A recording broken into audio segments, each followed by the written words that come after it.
Black Star Network is here. Hold no punches. I'm real revolutionary right now. Support this man, Black Media. He makes sure that our stories are told.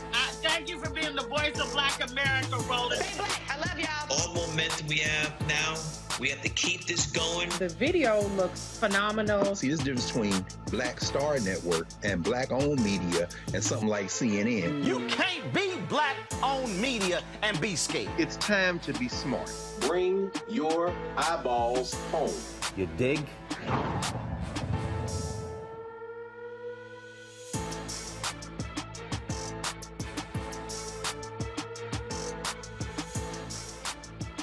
Today is Wednesday, January 26, 2022. Coming up on Roland Martin Unfiltered, streaming live on the Black Star Network. Supreme Court Justice Stephen Breyer says it's time for him to retire, paving the way for President Joe Biden to nominate a black woman to the Supreme Court as he promised during the campaign. We'll break it down with our legal scholars, brothers and sisters, on what this means and who potentially are the leading folks. A federal judge tells the state of Alabama, a federal panel actually tells the state of Alabama to go back to the congressional drawing board because they actually were limiting the impact of black voters. We'll talk with the NAACP Legal Defense and Educational Fund, the attorneys who were responsible for that victory. Plus, there's an effort to include more African doctors, scientists, and researchers in finding global cures for diseases. We'll talk to former Congressman Shaka Fattah, who has teamed up with an African doctor about this inclusive initiative. In our Tech Talk segment, sponsored by Verizon, we'll talk to the creator of the Truso app that will create a space that's both community-focused and empowering. Folks, it is time to bring the funk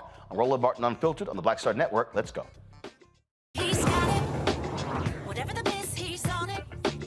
Whatever it is, he's got the scoop, the fact, the find. And when it breaks, he's right on time and it's rolling. Best believe he's knowing. Putting it down from sports to news to politics. With entertainment just for kicks, he's rolling. It's on go, roll, y'all. It's Roland Martin,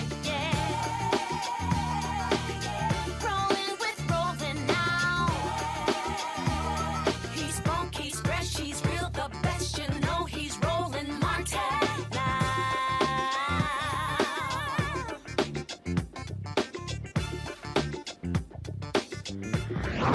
Martin. The senior-most Supreme Court justice says he is stepping down. Stephen Breyer, who's 83 years old, plans to retire at the end of this term or until the Senate has confirmed his replacement. Breyer was appointed to the bench by President Bill Clinton 27 years ago. His retirement allows President Joe Biden to appoint a new justice. To keep in mind, what did Biden say during the campaign? He was going to name a black woman to the position. This came up in today's White House briefing. This is what presidential press secretary Jen Psaki had to say. Sorry, folks, I thought we had the soundbite there. So we'll talk about this. We'll play that for you in a little bit. We're going to talk about this with our panel. Ellie Mistel, a justice correspondent for The Nation. Damon Hewitt, who's the president, executive director, Lawyers Committee for Civil Rights Under Law. We also, of course, have Candace Kelly, a legal analyst. And we'll also be joined by attorney Monique Presley, who's also a crisis manager. Damon, I want to start with you. I know you have to go. You've got a heart out there. This is obviously, so before we even get to obviously the impact of a historic appointment of a black woman, talk about Breyer's 27 years on the bench and what that meant to the court. Well, look, Breyer has been a lion, a dean of that bench, certainly the so-called liberal wing, even though he's been among the more moderate of them. His voice and his vote has been critical from his, eloquent lectures, diatribes, and interrogation from the bench and his questions to counsel, to his reputation for fair-mindedness. Because one thing no one can ever say about Justice Breyer is that he was trying to engineer a specific outcome. He was always fair, and he was usually, in my view, on the right side of justice and racial justice at that. So he will certainly be missed. That said, it is time to make room for new voices, that embrace what I believe is a more progressive and expansive notion of what the law is and what it can be for black people. Obviously, a lot of people were highly critical of Justice Ruth Bader Ginsburg for not stepping down when President Barack Obama was there. She passes away when Donald Trump is president, paving the way for Amy Coney Barrett, allowing for conservatives to expand their majority on the Supreme Court. And there was lots of pressure on Breyer to step down while Democrats control the U.S. Senate. Without question. And I think for him, this is a legacy play. In my view, I didn't speak to him specifically about this, of course, but this is a legacy play. He knew he had options. He knew he had a choice. And he saw not only the hit to the legacy that happened with Justice Ginsburg when she sadly passed away while on the bench, but he also didn't, want to go out like that himself. And I think he saw the real politic here and also just frankly just did the right thing. It would be quite selfish to stay on the bench thinking that, as some people say, why should I deprive you of myself? In his view, he wants to see something more and better for the long term. Again, fair and balanced as the jurist, but also understanding that there is a takeover at play on this court. It's already in full swing. And I'm sure that's also exhausting and grating for him as the dean of their liberal wing. Obviously, Damien, when we talk about again, when we look at judicial writings, you talk about this takeover, 6-3 conservative majority. Look, right. Republicans want to control this court over the next 50 years. That's what all the fight for the Supreme Court has been about. And so Democrats and liberals have not been as focused on the courts. Have you seen a change with the federal judicial nominees with Biden, where they now understand you can't act like the courts don't matter? I think this administration does understand it, and I think it's not just rhetorical. I think we've seen significant action, the highest rate of a number of confirmations for any president in the modern era, perhaps ever. I can tell you firsthand, a number of former colleagues and people I've supervised even who are brilliant attorneys are now being nominated and appointed and confirmed to the bench. And so these are people from the civil rights community. These are people who have done government service at state and federal level. These are people who have defended people's life and liberty in criminal and juvenile court proceedings. These are people who understand all of America. And this administration is delivering in that respect, I have to say. All right, Damien Hewitt, Laws Committee for Civil Rights under the Law. We surely appreciate it. Thanks a lot. I appreciate you. All right, then. I want to pull in our legal panel here, Ellie Mistel, Candace as well. Candace, I want to go to you. Again, black women, critical voters out there. 115 Supreme Court justices in history. 108 have been white men. Then of course you have 2 African-American men. You've got 4 white women, 1 Latina. So all these people who are yelling, oh my God, choose the best person. Sorry, I'm not trying to hear anything you got to say. Listen, when we have a black woman that comes to the table, it's going to change the conversation. And this is something that, as you said, Joe Biden promised. And so we're going to look for that to happen. I also think that it served a great purpose for Justice Breyer to step down at this time. I think when we look at it politically, he's always talked, especially in the past couple of years, about how his role as a justice was not a political role, but we all know that being a justice is definitely a political role. This is why we have justices accept certain cases and they don't accept certain cases. Thousands come to the Supreme Court, yet they want to talk about affirmative action now for some reason, and that's been settled law of the land for years. Justice Breyer, I think it was a question of timing. He knows that a black woman, it's time for that to happen, and that by him sitting on there, it would have hogged the position and wouldn't have made sense. Remember, as you said, there was a campaign to get him off the bench. There was a car that was going around the Supreme Court that said, Justice Breyer, please retire. Justice Breyer, please retire. I think that he didn't want to make it look political, which is why at this time, on his own accord, where it wasn't in the media so much, he decided it's time for me to retire. But I think he's always known. I think he's always known, based upon what happened with Ruth Bader Ginsburg, that it was time so that we could get another person like him, or even to be more progressive, to be in that seat. So he did the right thing. It was just in his own time. Ellie Mistel, anybody who's actually saying that, oh my goodness, these aren't political decisions, they're absolutely crazy. First of all, the president picks them. 2, the Senate confirms them. Supreme Court nominations, they are political decisions. Political by Republicans, quite frankly. One of the reasons why Breyer had to, not an option, had to retire before the midterms is because Mitch McConnell has essentially promised that if his party takes back control of the Senate, he will not confirm a Supreme Court nominee by President Joe Biden. We know McConnell's not bluffing because that's exactly what he did to the first black president, Barack Obama, when he refused to confirm Merrick Garland despite him being nominated by the president. So McConnell doesn't play. McConnell has made the Supreme Court a political institution more than any other single American has, and the Democrats simply need to catch up, just wake up to the game. Breyer's retirement was simply not an option. He could not have risked taking it past the midterm, having Republicans take back the Senate, and then at 83 years old, almost 84, basically not being able to retire for the next 2 years, potentially the next 6 years. We played that game before and lost. So this is a no-brainer. He had to leave. And I just want to say one more thing in terms of this question of qualifications. All right. Aside from the fact that, as you pointed out, there have only been 5 women on the Supreme Court in its entire history, I think it's time to find some qualified women to fill these roles. There is no argument that of the people that Biden could pick, that if he limits himself to black women, he will find somebody who is as qualified as every single white man on that bench. Taking, for instance, Ketanji Brown Jackson, who's probably the leader in the clubhouse. We're talking about a woman with a Harvard College degree, a Harvard Law degree, who has been the head of the U.S. Sentencing Commission, who was on the D.C. Circuit, sitting in Merrick Garland's seat, who was a finalist for the appointment that went to Merrick Garland. There isn't a more qualified person for this job than Brown Jackson that you are going to find. And she is just one of a number of strikingly qualified, immaculately educated black women who could take this job. But I do also want us not to fall for the trap, Monique, of qualified. Because here's the piece. When any of these white folks are nominated, the words qualified aren't brought up. Only the qualifier qualified is used whenever it involves people who look like us.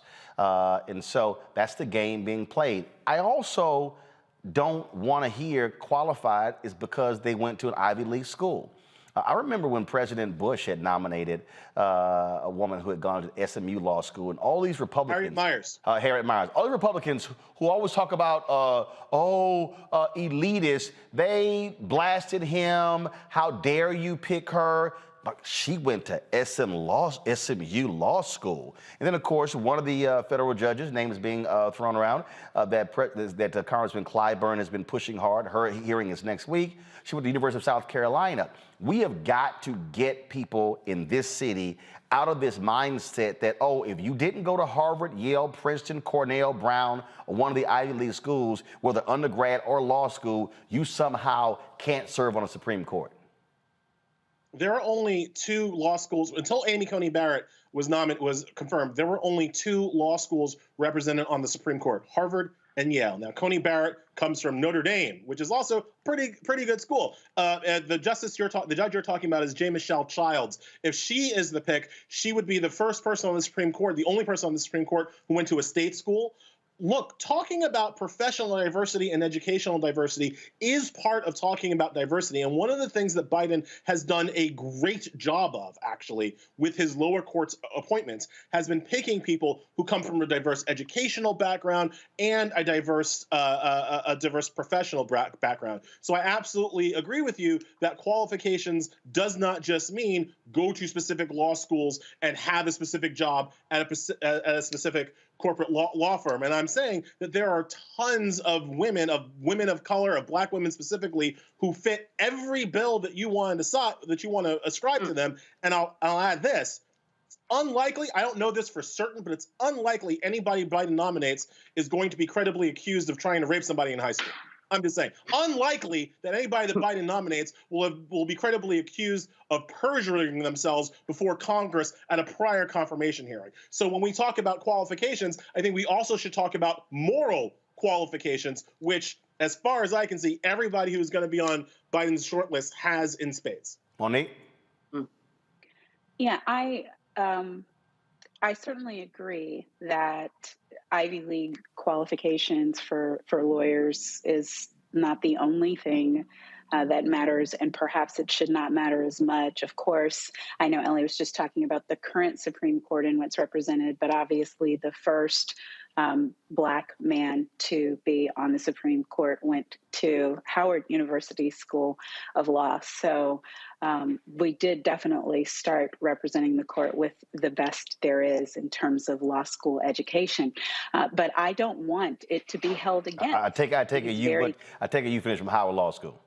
You take it right. Okay, got it. I don't want to hold it against, though, these Black women for having Ivy League education either. No matter how you slice qualified, these women, we don't know that this is really the list or not, but the women who they say are on the list, no matter how you dissect it, they are experienced, they are brilliant, they are qualified, they are well educated, they are all of those things. So if it happens to be the case that the first Black woman to be on the Supreme Court is also Ivy League educated, that's grand. It's not just in DC circles that matters. It's still important around the world. And I want people around the world to know that we have those qualifications as well. And I'm proud of my sisters who matriculated through those halls and through other places as well. So my bottom line on this, which is what I tweeted earlier today, is that out of all of those women who are on there,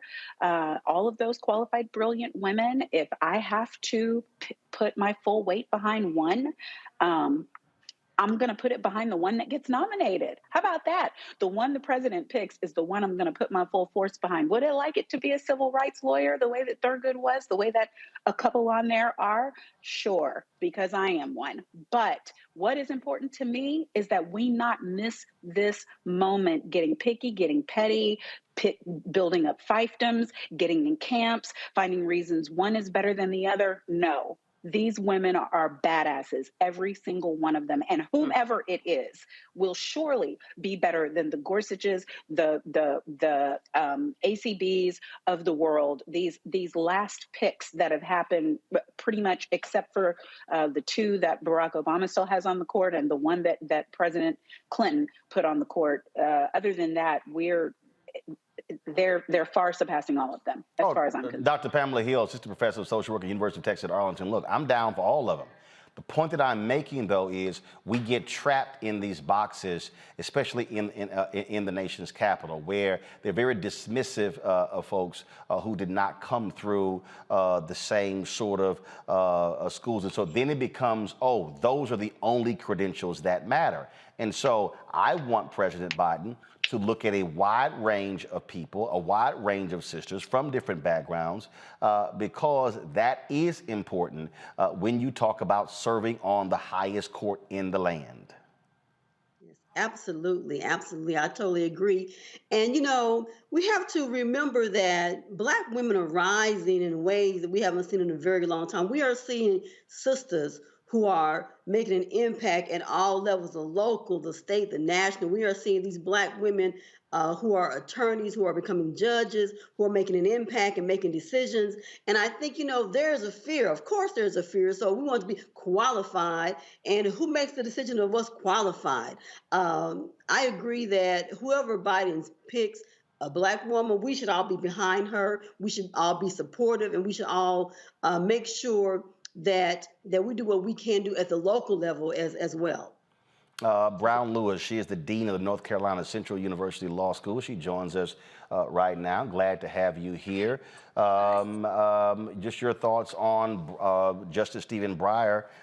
Supposedly he is going to actually officially announce his retirement tomorrow. He has already said to the White, apparently he talked to President Biden last week, let him know that he was going to retire, and says that he will stay on the court until his replacement has been nominated and confirmed.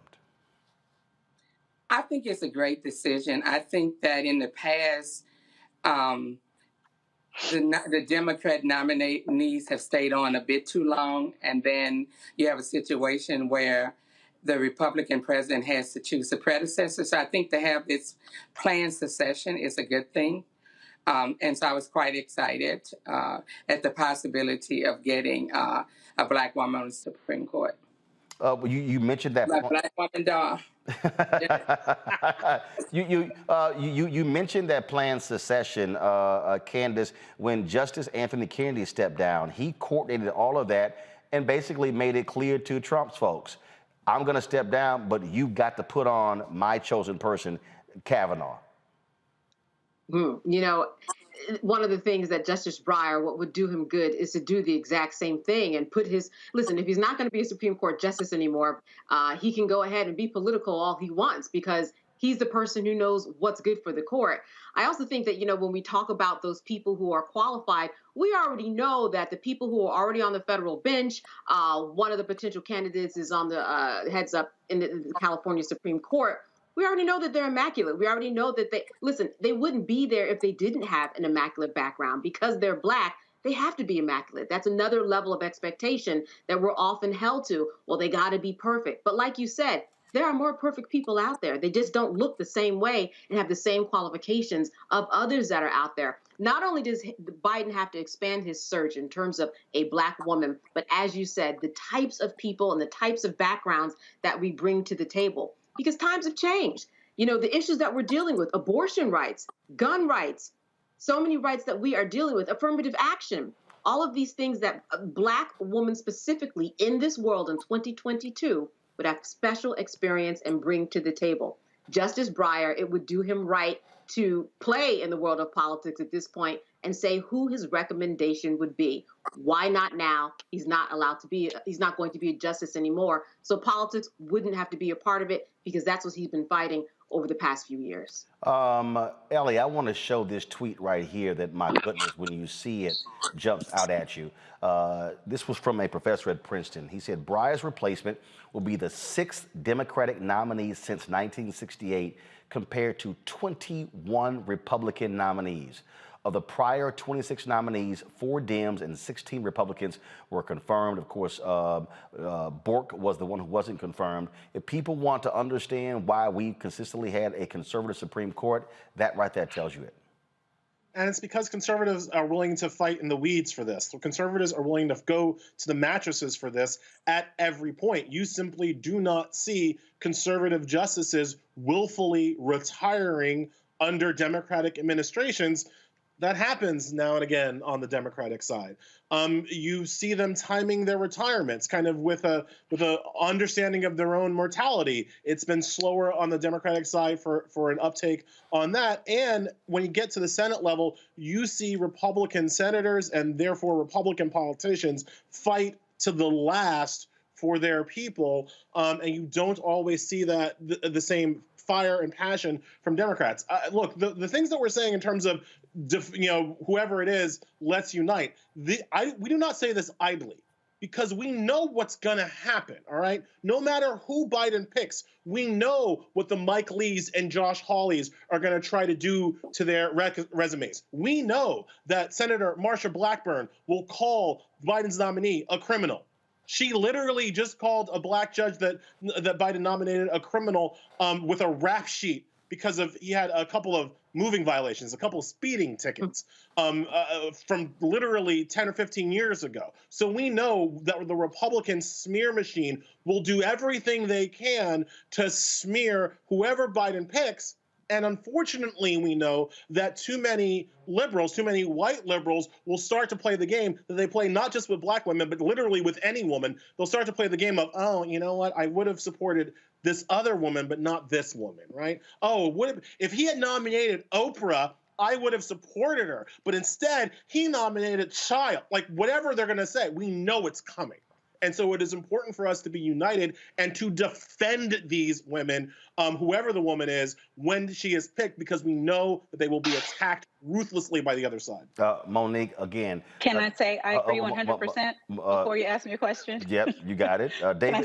David Nur responded to that tweet we just showed you with this tweet. Since that time, Democrats have won more votes in 62% of presidential elections, but will have filled just 20% of Supreme Court seats.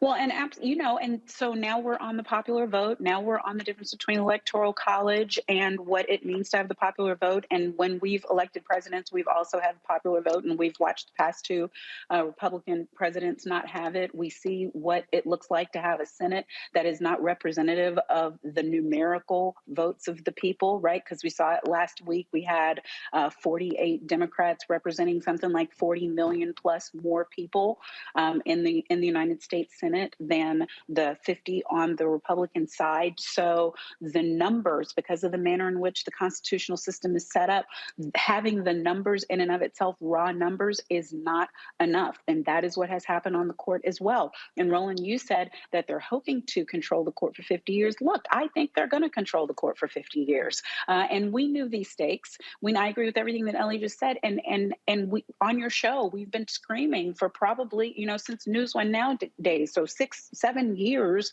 we've been saying, but the courts, because the Republicans have been fighting the fights that matter for a long-term strategy of deteriorating civil rights and of increasing their own power and increasing their own economic footing. So the oldest person on the court right now is the one who's about to retire. That's Justice Breyer. I believe he's 83. The next one, Clarence Thomas, is 73 years old, and Alito's 71, and everybody else after that is in their 60s, 50s, and 40s. Well, Thomas is 73. I think Alito is 70. Yes. And Roberts is 65. 71. Right. So that's what I'm saying. 60s and 73 is not old, and 71's younger. You know what I'm saying? Right. So we're looking at least a strong stretch of 10 plus years. Right. Maybe more. And the minute there's another Republican president, then a healthy Thomas, a healthy Alito can retire. So this is where we are. So I agree with Ellie. People better not be out here saying, I want this one and I want that one and this black woman, but not that black woman. Enough. Don't do it. Don't do it now. Don't do it later. That's why I keep saying. He has his list. That's what more black women, than right. First of all, he's picked 24. He knows how to do it. He's picked 24 black judges this year, 8 of them women in his first year. The thing here, again, what we talk about on the show all the time is that elections matter, Dr. Hill. And when you look at the elections are very simple, and that is, you replace Breyer, conservatives still hold a 6-3 lead. Let's say Thomas retires. Okay, even if Democrats are still in the White House, it's now 5-4. And so now you get to Alito, who's 71. So to that particular point, controlling the courts, you're talking about, yes, another 10, 15, potentially 20 years where you will have that. That's if Democrats still control the White House. Republican wins in 2024, they're going to... Republicans win, let me be real clear. If a Republican wins in 2024, Thomas and potentially Alito will retire to allow them to appoint a conservative judge who's anywhere from 45 to 50 years old.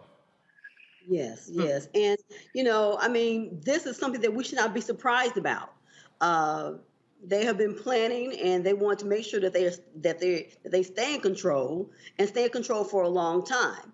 And we just have to, again, we have to make sure that we support whoever is nominated, and that we again, keep our voices high and pay attention to what's going on, and get as many black people, black women specifically, in any position to make these decisions. Is critical for us. And I know, Ellie, this tweet I'm about to show is going to drive you absolutely out of your mind. I think you've already commented on that. This is what Senator Dianne Feinstein, the former chair of the Senate Judiciary Committee, said. She doesn't see a rush to confirm a Breyer replacement. With 6 months until Justice Breyer departs the court, the Senate Judiciary Committee will have ample time to hold hearings on President Biden's nominee. Let's keep in mind, it was 1 month.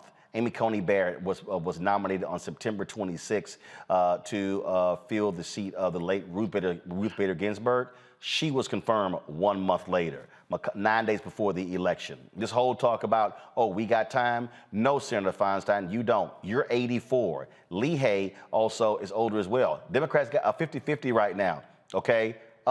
Anything happens to one Democratic United States senator, all this goes up in the air. I saw another report where it says Democrats have made it clear, no. We're going to get this done in a month.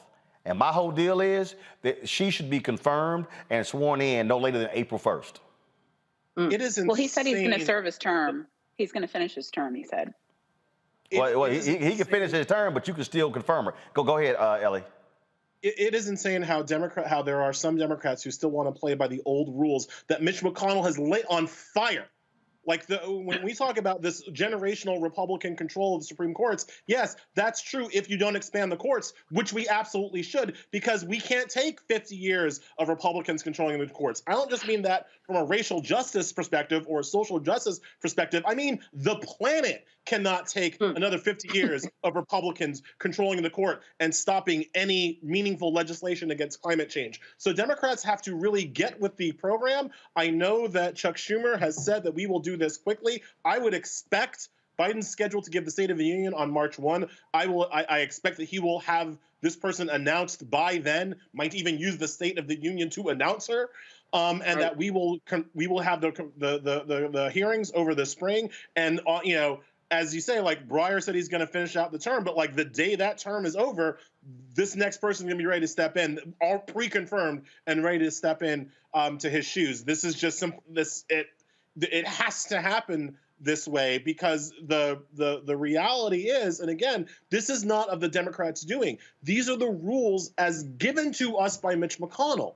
I mean, it's as simple as that. McConnell has proven his willingness to obstruct the entire thing to steal seats on this court. So you have to recognize what he's going to do, stop him from doing it, and then expand the court to claw back the ill-gotten gains that he's already banked. First of all, y'all too nice. Candace, damn, announce him by March 1st. I ain't waiting that long, okay?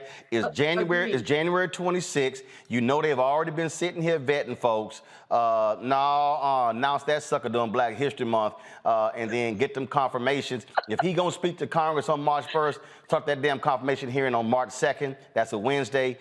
Get this sucker done by April 1st. Boom. She can raise her hand. She confirmed. Y'all waiting too damn long.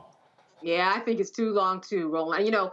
People are talking behind the scenes now to figure out how do we make this go a little quicker. If Justice Breyer said that he was going to finish out his term, so be it. He can change his mind. And I think that it is best that he changes his mind to get a new person in there so people understand that the Democrats aren't playing and that they're not playing before midterms. I think that one thing that is important to remember is that the rules that McConnell set down in order to get Amy Coney Barrett in, these are the rules that at least the Democrats get to play by in terms of making sure that their nominee is confirmed. So in terms of, he got rid of the filibuster rule when it comes to Supreme Court justices. Well, that will play in the Democrats' favor now. Anything that played in the favor of Amy Coney Barrett will now play in the favor of the nominee that that President Biden makes. So with that in mind, the quicker the better. Why would we wait? As you said, so much could happen when we wait. With this 50-50 split Senate, Kamala being the deciding vote, one person can make all the difference in terms of just upsetting the balance. Why not do it now and get it out of the way? Tick-tock, there's a calendar that we need to beat here. Dean Lewis is back. Dean Lewis, glad to have you. So again, what we're dealing with here, and I make this point all the time, and people sit here and they, oh man, and I love these people who say, Roland, why are you always trying to push us vote Democrat? No, I'm looking at policy. And when I look at policy, Republicans have made it perfectly clear the kind of judges they want. They have, the Federalist Society was created. It was created to utilize the, quote, elite institutions to bring in hard right people to serve as clerks, to graduate, to then put on the bench. And so when you see Kavanaugh, when you see Gorsuch, when you see Amy Coney Barrett, when you see all of them, this is a system that they put in place to do this very same thing because they are still pissed off with Brown versus Board of Education. They're 1 and 2. They're pissed off with what took place during the Civil Rights Movement. And so people out here who keep saying, man, this stuff don't matter, these are individuals who outlast multiple presidents. Folk got to understand why it matters when you vote, how the Supreme Court comes into play. Exactly. And they impact every aspect of your life. Supreme Court is the most powerful body in the country because they make decisions that impact education, impact health issues, what you do with your body. And like you say, they're supposed to be not political, but they are political and have lifetime appointments. That's a lot of power to give to 9 people who do not look like society. They don't reflect the diversity at any level in society. Look, it is what we're dealing with here. It really is monumental, Dr. Hill. How, in your estimation, how must this be conveyed to the average voter? What Dean Lewis, what she just said, in terms of getting people to understand that you may not think these 9 folks in those black robes don't impact your life, but there is nothing in your life that they don't make decisions on. I think it's a lack of understanding how government works. Some people missed that when they took that government class in college about how the system works, and not understanding that these people make decisions that affect our lives. And if they're going to be there for 50 years, they will also affect our children and our grandchildren's lives. So we have to educate us on what it means when someone is appointed to the Supreme Court, because those are decisions when it's at the high court. My goodness, we have to be better educated, and I think those of us who know have to make sure that we teach others.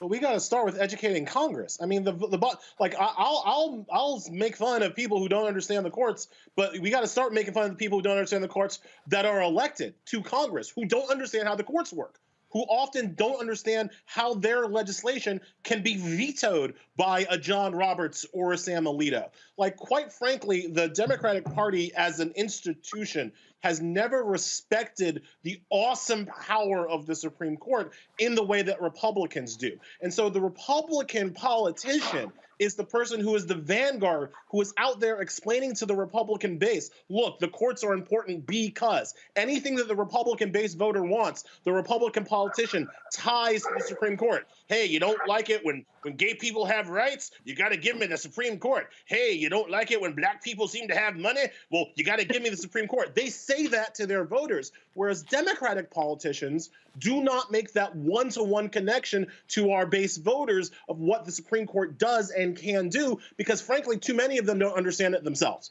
We want to think that all we got to do is elect a president and everything's going to be fine, and it doesn't work that way. And so you have to start with educating like actual Congress, and then have the Congress people be the ones on the front lines educating the rest of the people about how important this institution is. Well, actually, that was one of the things in 2016, Monique, that I was doing. I was sitting there going, look, I don't give a damn how you feel about Hillary Clinton. I'm telling you who she's going to appoint, which is why. You tried to tell him. Which is why. And look, I'm telling y'all right now, there's a reason, you know, I don't get no Christmas cards and get no invites to nothing Obama does, because I was hardcore in 2016 when Alito passed away about Obama needing to appoint a black woman. I personally felt, and look, Hillary Clinton could have always lost to Donald Trump. I personally felt they had Obama nominated a black woman instead of Merrick Garland, knowing full well the Republicans were never going to even give that person a hearing, that it would have set up this amazing contrast, this historic appointment of a black woman being blocked by a bunch of largely old white men who were Republicans. Folks would have been pissed off for 9 months, would have been on fire. No, he appoints Merrick Garland. And I'm sorry, in the history of the United States Supreme Court, there have been 115 justices, 108 white men. What, nobody about to go out and fight for another white dude? And so, I'm sorry, they weren't. They were just not going to do it. I mean, we've disagreed as many times as we can possibly disagree on that. I was just on live the other night talking about what an incredible disrespect it was to not just the presidency of Barack Obama, but to the voters who put in the hands of the president the responsibility for selecting the person who is nominated to the Supreme Court. And then we, the people who actually vote and say we want a president who's going to be able to make that decision, then don't want to back the decision if it's not the person that we want. And and we're not willing to go all out. We should have been going to the mattresses over that nominee in that disrespect of our vote and our democracy, no matter who the nominee was. And if we had to be tickled with color, tickled with race, tickled with emotion, shame on us. It wasn't going to happen either way, though. I'm persuaded that because of when the opening came and Mitch McConnell's decision making, it wasn't going to happen either way. But all of the rage that we should have had no matter who the first Black president of the United States wanted to be his choice. But here's the deal, though. And I'm gonna bring Ellie. I'm gonna bring Ellie and Candace here, Dr. Hill in. But here's the deal, okay? I get all of that. I also understand. I understand hardcore basic politics. I also understand framing. I understand imagery. And the bottom line is this here: it would have been hell for Republicans to justify completely ignoring a Black woman for 9 months, which is why, Ellie, when Biden was running, there was a reason why he said, my first Supreme Court pick is going to be a Black woman. That was a political calculation. You can't live in this world of, oh no, it's not politics, picking a Supreme Court justice. It is. Ellie, Candace, Ellis, Candace, Dr. Hill, go. Hey, both of y'all being too nice, because I would have nominated whoever I had and just had him show up at the Supreme Court and have Roberts arrest him. Like, just show up to work. That's what I would. Number one. Number two, look, let's remember Ketanji Brown Jackson, finalist for that Merrick Garland appointment. So to bring it kind of back full circle, if she gets it now, there would be some poetic sweet justice in that she was in the room at the end for that appointment. Hopefully she gets it this time. And if not, again, there is a deep bench of great people that Biden can choose. She was in the room at the time, but again, we know who he picked. I'm just simply saying, but Candace, Biden made a political calculation when he said during the campaign, I am going to pick a Black woman. The reason I was saying that for Obama, because I said, look, he appoints a Black woman. When I had Hillary Clinton on Time during the morning show and asked her the question, she had to say, yeah, if that person doesn't get confirmed, I'm going to reappoint them. So you pretty much locked it in. That's right. Listen, as much as we've talked about the Democrats not planning, Joe Biden planned that, like you said. He knew exactly what he was doing to get the attention of Black women who know how to get out there and vote and do exactly what we need to do for the democratic process. At this point, I'm thinking, why not look at Kamala? Why don't we look at Vice President Kamala Harris to get out the message about the importance of the Supreme Court? She's a Black woman, right? So she's the one who could probably convey a strong message about what it means to have someone in that seat and what it means literally for generations to come. So, I think that being said, I think she's the one to do the job. That's my final word on that. Dr. Hill, literally, while all these folks, all these other people out here, everybody got that little trash, little child home fox and the rest of these people running around here talking about, oh, you should be basing things on race and gender. I'm like, that's what y'all white folks been doing for forever. So don't all of a sudden act like when we have a conversation, like you ain't done that. We got to stop being scared. We already know that we're attacked. We got to stop being scared. We got to be purposeful, and we have to use our voices. And I keep saying this because it's so important. Young people are paying attention. And so they need to know how to speak up, when to speak up. They need to understand how the system works and that how it hasn't worked for us. But we see other folks doing that, and I would tell my colleagues, that we have to understand that white people have been doing stuff and it's okay. But when Black folk do it, well, you're a criminal, you haven't been doing this, you're out of line. No. We have to begin to speak up, not be scared, and, support each other and do it without apologizing. Well, I just think, again, I think what happens is for a lot of people, Dean Lewis, they get caught up in this whole thing of, let me go through this whole piece. No, this right here is literally my response to any of these people who are whining and complaining about Biden potentially picking a Black woman. Exactly. Control room, I need you to wake up. Thank you. Let's go. Show it. Yep. That's it right there. It's the Chris Tucker wave from Friday. Whatever. I ain't even dissing this here. Hold on. No. Dean Lewis, go. Yeah, I agree wholeheartedly. And one thing that people fail to realize in this whole situation, less than 5% of lawyers are Black. So you're talking about somebody who is in a small class of elite class to be on the Supreme Court is almost, like getting a grain of salt on the beach. So I think that we have to be unapologetically supportive of a Black woman on the Supreme Court. Everybody else is unapologetically. I mean, the Republicans are very clear about who they want on the court. Yep. And they do it without shame, and they don't have to apologize. And I agree, we need to stop being scared and just say it is what it is. Elliot, now you got to do another network. Your final comment. I'm just couldn't be more excited for the deepness of the bench. And again, I say this all the time because it really is amazing to me. The quality of legal decisions and legal writing that we have from the potential shortlist candidates is amazing. Leandra Kruger, just one of the more eloquent advocates you'll ever meet.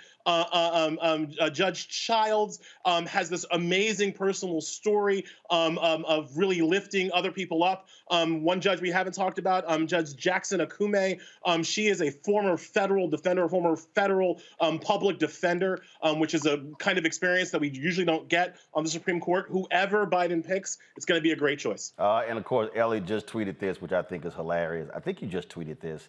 Ellie tweeted, y'all, watching Senator Tim Scott vote against the first Black woman Supreme Court nominee is going to be something else, doubly so when Lindsey Graham votes for her. 100, yes. Watch that happen.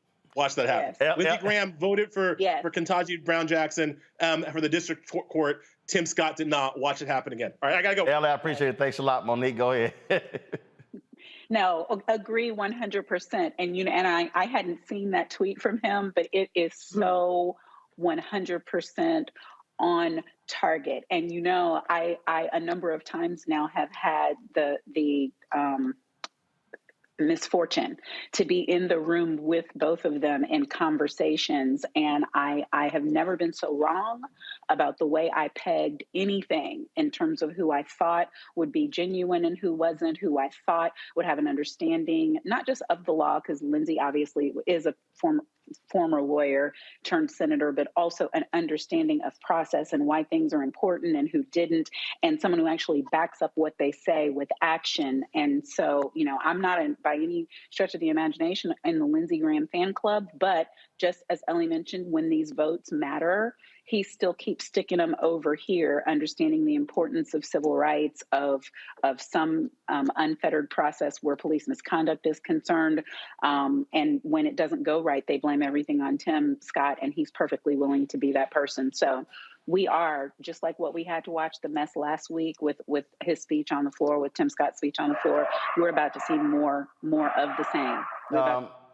Say no to his own mama. And also what we're looking at, Candace, again, we're going to be seeing some of these stories, but one of the women that apparently is on the short list, she's out of South Carolina, she actually has her confirmation hearing next week for a higher position in the federal judiciary. And you know what? This is great. I think because all eyes will be on her so that we can get a sense of who she is, get a little precursor, an introduction about the type of women that we are going to see in this process. And as you said, it's good for her to have that leg up, especially if she doesn't have that Ivy League background, which we're so used to. But I just want to say one thing. We were talking before about people getting to know the process. I think during this time, during COVID, people are really more aware of the judicial process and what the court system means. Because when it comes to masks, when it comes to having, a rent abatement stop, when it comes to things that have to do with COVID, all eyes have been on the Supreme Court for the past couple of years during COVID. And I do think at least with that, people are paying more attention. And like you said, people will be paying attention next week, especially after now that Stephen Breyer has made this announcement. And Dr. Hill, if you are Senator Joe Manchin and Senator Kristen Sinema, or you a Democrat, you better tread real lightly when it comes to who this sister that gets picked. Right. I think they just, I don't know what's wrong with them, but they are doing a big disservice to the people that they claim to serve. And so it will be interesting to watch to see how they proceed on this as well. Definitely. Well, I tell you what, Dean Lewis, there's no doubt that whoever President Biden picks, the black legal community is going to be out in full force, making it clear to any United States senator to stand with this pick. And I dare say, black folks put pressure. I don't care if your senators are Republicans, put pressure on them as well. Definitely. The black women deans, we have the all-time number of black women deans. We have 27, and we will be doing a joint statement. We will be putting pressure on everybody to make sure that they support this nominee. And I'll tell you one person who is going to be in the hot seat. He is from your state, Senator Richard Burr, because he's retiring, and you've got that open seat. You've got the former Supreme Court Justice of North Carolina, Sherry Beasley, who is running to get the Democratic nomination. And so if you are Senator Richard Burr and you're the Republicans who are trying to replace him, how they come down could also have an impact on black voter turnout in North Carolina in the fall. And this is how I'm connecting the dots, because if you're in Wisconsin, Senator Ron Johnson plans to run for re-election. This is going to be, again, one of those issues that Mandela Barnes, who is the lieutenant governor, who's trying to get the Democratic nomination, is going to be an issue.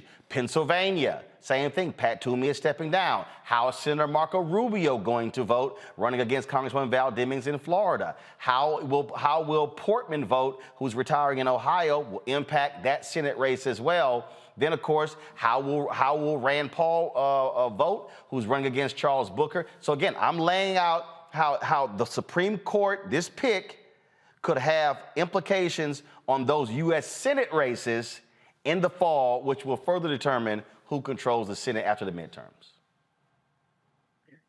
Look out for all of that. Dean Lewis, North Carolina Central. I rocked y'all shirt yesterday. I should have worn a shirt today, but I had your sweater on yesterday. I certainly appreciate you joining us. Thanks a bunch. Look forward to having you back. Very good. Thanks for having me. All right. And Ellie Mistel, of course, with the Nation. Ellie had to step away as well. All right, y'all. We ain't done with legal stuff. After this break, we're going to talk about a huge decision out of Alabama that said, oh, y'all want to screw black voters? Federal judges said, nope, ain't gonna happen. We'll talk with the lawyers from the NAACP Legal Defense Fund about that and a critical victory. Of course, it's not over, but we will talk about it. You're watching Roland Martin Unfiltered right here on the Black Star Network.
Don't you think it's time to get wealthy?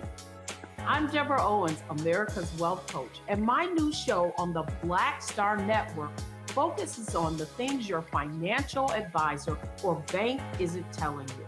So watch Get Wealthy on the Black Star Network.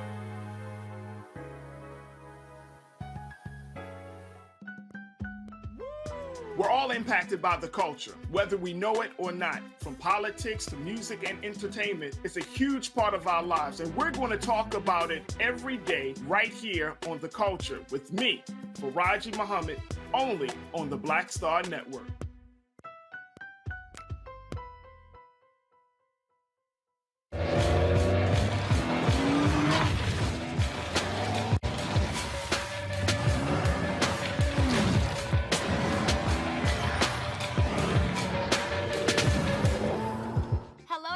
it's Kiara Sheard. Hey, I'm Taj. I'm Coco. And I'm Lily. And we're SWV. What's up, y'all? It's Ryan Destiny, and you're watching Roland Martin Unfiltered.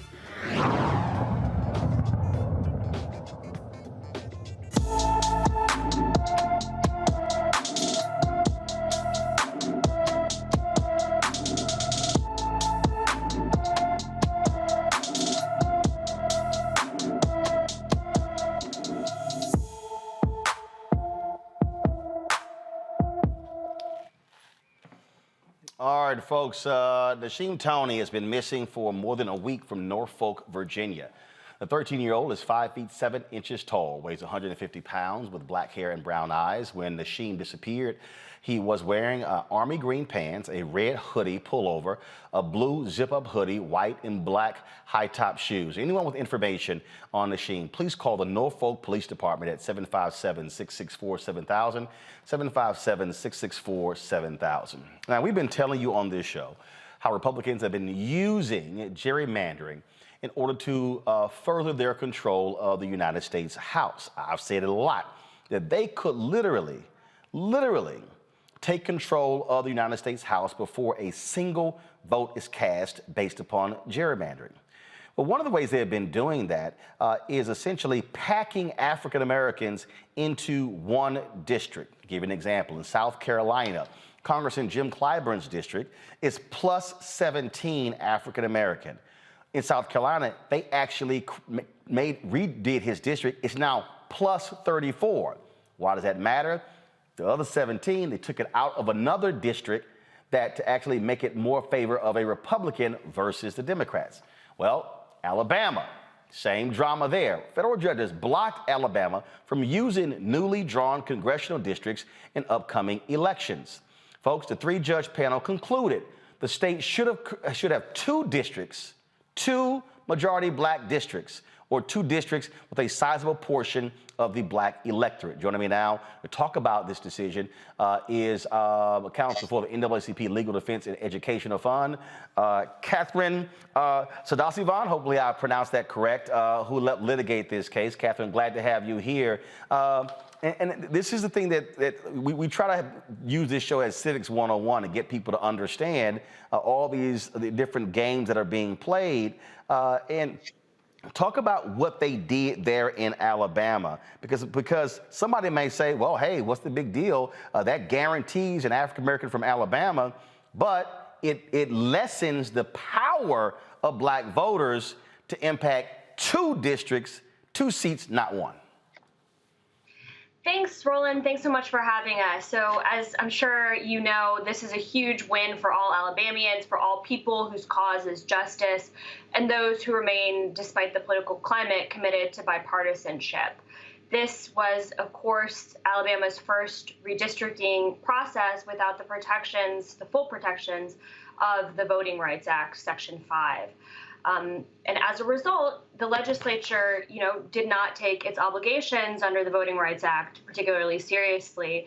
In a one-week special session culminating on November 4th, the legislature passed a congressional redistricting map that, as you mentioned, packed black voters across the Black Belt in congressional districts 1, 2, cracked black voters across congressional districts 1, 2, and 3, and then packed black voters into congressional district 7.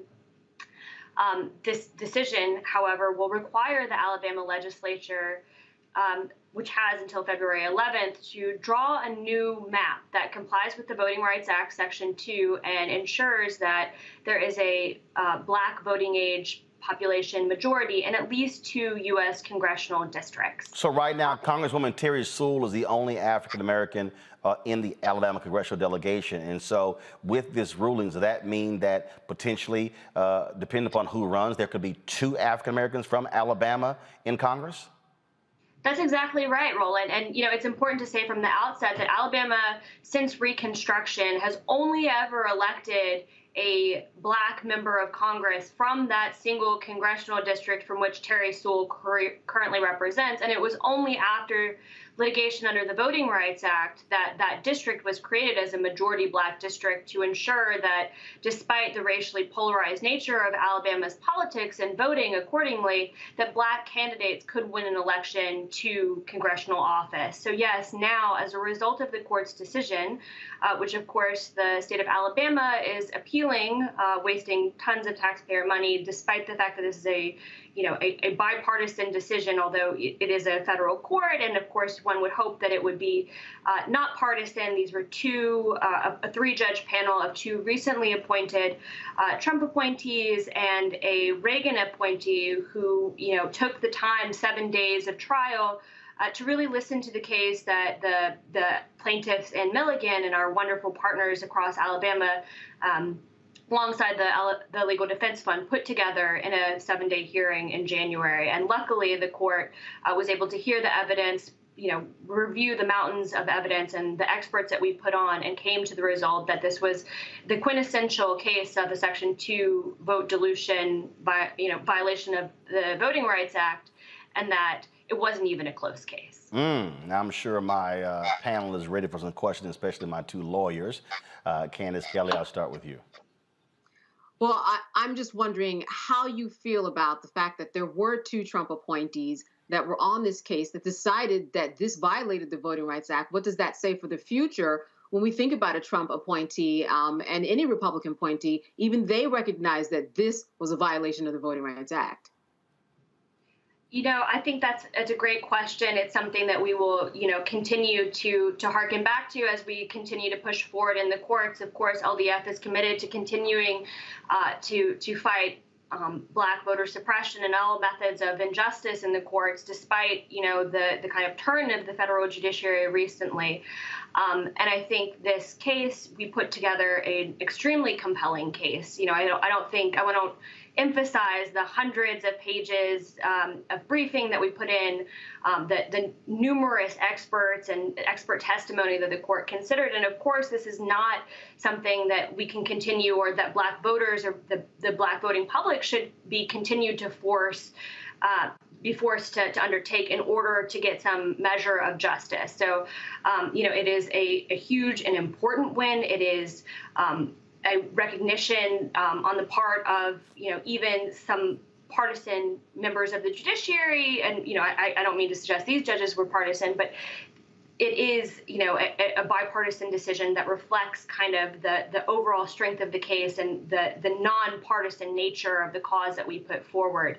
That being said, it was a tremendous effort, and the Black voting public cannot continue to shoulder, the costs of bringing this kind of litigation and the time and resources necessary to bring it. It's why it's critical that we have federal legislation that ensures that this kind of protection is available on the front end as opposed to kind of on the back end through litigation. Monique? Yeah, absolutely. I was thinking about when the VRA was gutted and when the court said, that court, which of course is not this one, said that there's, a remedy, that it can be fixed in the legislature where it belongs, that the law can be crafted and tailored such that the concerns that they raised can be addressed. Are you concerned, though, with the court as it's composed now, that even when you win in lower courts, that all it takes is some money and some willpower for people to keep appealing to the Supreme Court, and that now we will end up with a Supreme Court that is unfavorable, no matter how obvious and plain the racism or the discriminatory effect or intent is in these cases?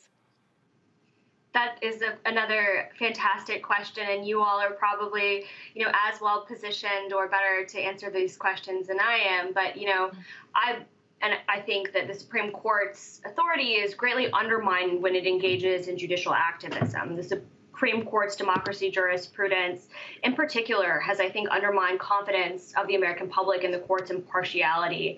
And the court, in particular, in the voting rights sphere, with its decisions in Shelby County versus Holder, gutting the protections of Section 5 in states like Alabama, and the court's recent decision in Brnovich versus Democratic National Committee, weakening Section 2's protection of Black communities in vote denial cases, not vote dilution cases. But I think Milligan, this case that we're talking about exemplifies how racial discrimination in voting creates unique blockages in the ordinary majoritarian political process that the federal courts are actually uniquely positioned to address. And I think for public confidence in the impartiality of the Supreme Court itself, it's really critical that the court takes this opportunity to consider the merits, because there will be an appeal to the Supreme Court, and that it declines to engage in the judicial activism it has in the past to not continue to prevent Black voters from engaging in the American political process. Dr. Hill. Yes, we need you in Texas because we are having the issues where, yeah. But what do you think that the outcome will be if this will affect other states? So what will the impact of this case be in similar lawsuits that I'm sure y'all are undertaking in other states? We are continuing to fight to ensure this decision and the court's remedy continues. So our, kind of first, at least my first cause of action is to ensure that this decision stays, and that to the extent possible, we do everything that we can to, not allow the Supreme Court to use this opportunity to engage in judicial activism to gut protections designed to protect Black voters. But, more broadly, we are considering how this should be, an example in other states. I think we have seen the kind of arguments that certain state legislatures put forward to justify packing and cracking Black voters, and to claim that, compliance with the Voting Rights Act in creating majority Black districts is actual racial gerrymandering, which it is not. And so I think we are better prepared to deal with what is to come. I think we have good case law, good facts, good people in our team, and, the LDF, the Legal Defense Fund, is in this fight, and we are ready to continue to carry it forward, both myself and my many wonderful colleagues. All right, Catherine, we appreciate it. Thank you so very much. And as I always used to tell Kristen Clark, which ran the Lawyers Committee, always you got to let people know how they can support the work of the LDF. Yeah. Absolutely. Thank you so much for having me. I really appreciate it. To support us, I think, just keep following us, keep, donating to Black-owned businesses, and, contacting your senators and asking for them to really stop blocking voting rights progress. Catherine, you got to give y'all website to donate. Ooh, yeah. I'm trying to help you. I had you the same thing to Christian. All that you said is fine, but you got to give the LDF website and say, hit that donate button. That's right. I have much less experience than Ms. Clark. So NAACPLDF.org. We look forward to seeing your donation and hearing from you soon. Thank you so much. Every time you do TV, hit that donate, Catherine. I appreciate it. Thanks a lot. Yes, sir. Thank you. Thank you very much. And yes, I'm about to send Damon Hewitt a text message because he didn't do the same damn thing earlier. I'm telling y'all, I'm trying to let them know how you do this thing. All right, y'all. I got to go to a break. We come back. Man, wait till I show y'all. This idiot who DeSantis picked to be the Surgeon General of Florida. Oh my God, how stupid this man is. Wait till you see this answer when it came to vaccines. We'll also talk about this important project of former Congressman dealing with the issue brains and working with Africans as well. So it's a great project they're working on. I'm going to unveil it to you. So got lots to discuss, folks. So stay right there. If you want to support us in what we do, of course, join. First of all, download the Black Star Network app. We've already passed 25,000. Now we're trying to get to 50,000 downloads, which you download on all your devices, your Apple phone, Apple TV, Android TV, Roku, Amazon Fire, Xbox, and also Samsung Smart TV. And please support us in what we do. Your dollars make it possible for us to hire staff, to get bigger, to grow. And so Cash App is $RM Unfiltered. PayPal is R Martin Unfiltered. Venmo is RM Unfiltered. Zelle is Roland at RolandSMartin.com. Y'all have already seen the promos. We're going to show 2 right now. Beginning January 31st, launching 4 new shows on the Black Star Network. Can't wait to do so. Deborah Owens is going to have her financial show. Then, of course, Faraji Muhammad is going to have his daily news show. And so after these commercials, we're going to show those promos. And so y'all get tuned because, again, we're building. And so when I'm telling y'all, hey, why support matters, downloading, but also investing, it allows for us to expand the platform to do it. I got some of y'all hitting me up, tweeting me saying, where's a legal show? Where's a cooking show? Where's this show? Well, all them shows cost money, okay? Ain't none of it free, okay? And so that's why it matters. So again, Cash App is RM Unfiltered. So support us there. Pull it up. Come on, y'all, pull it up. Venmo is RM Unfiltered. Zelle is Roland at RolandSMartin.com. Roland at RolandMartinUnfiltered.com. PayPal is R Martin Unfiltered. Again, Cash App, $RM Unfiltered. We'll be back in a moment.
I'm Deborah Owens, America's Wealth Coach, and my new show, Get Wealthy, focuses on the things that your financial advisor and bank isn't telling you, but you absolutely need to know.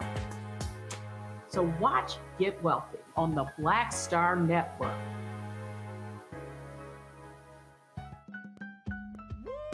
We're all impacted by the culture, whether we know it or not. From politics to music and entertainment, it's a huge part of our lives, and we're going to talk about it every day right here on The Culture with me, Faraji Muhammad, only on the Black Star Network.